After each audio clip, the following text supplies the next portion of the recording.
Philosophy of Hinduism by Babasaheb Ambedkar. Question 3, Part 16. The second event has a reference to the slaughter of the Brahmins by the Kshatriyas. It is related in the Adi Parva of the Mahabharata, from which the following account is taken. There was a king named Kritavirya, by whose liberality the Bhrigus, learned in the Vedas, who officiated as his priests, had been greatly enriched with corn and money. After he had gone to heaven, his descendants were in want of money and came to beg for a supply from the Bhrigus, of whose help they were aware. Some of the latter hid their money underground, others bestowed it on Brahmins, being afraid of the Kshatriyas, while others again gave these last what they wanted. It happened, however, when a Kshatriya, while digging the ground, discovered some money buried in the house of Bhrigu.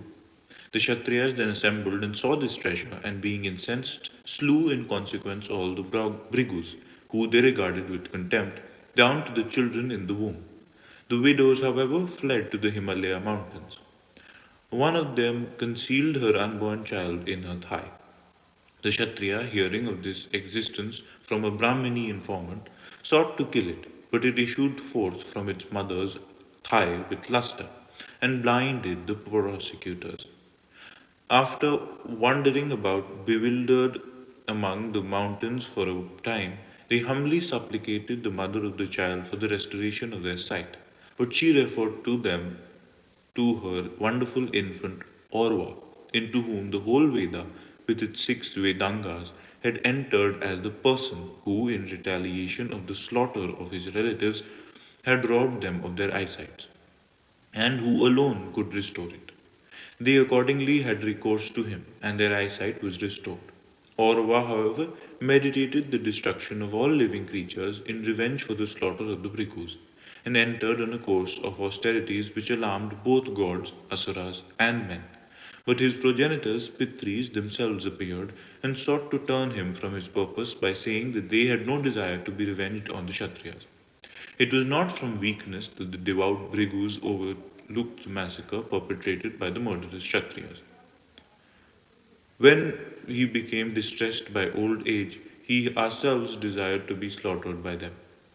The money which was buried by someone in a Bhrigu's house was placed there for the purpose of exciting hatred by those who wished to provoke the Kshatriyas. For what had we, who were desiring heaven, to do with money? They added that they hit upon this device because they did not wish to be guilty of suicide, and concluded by calling upon Orva to restrain his wrath and abstain from the sin he was meditating. Destroy not the Kshatriyas, O sun, nor the 7 worlds. Suppress thy kindred anger which nullifies the power of austere fervor. Orva, however, replies that he cannot allow his threat to remain unexecuted. His anger, unless wreaked upon some other object, will, he says, consume himself. And he argues on grounds of justice, expediency, and duty against the clemency which his progenitors recommend. He is, however, persuaded by the Pitris to throw the fire of his anger into the sea, where they say it will find exercise in assailing the watery element, and in this way his threat will be fulfilled. The end.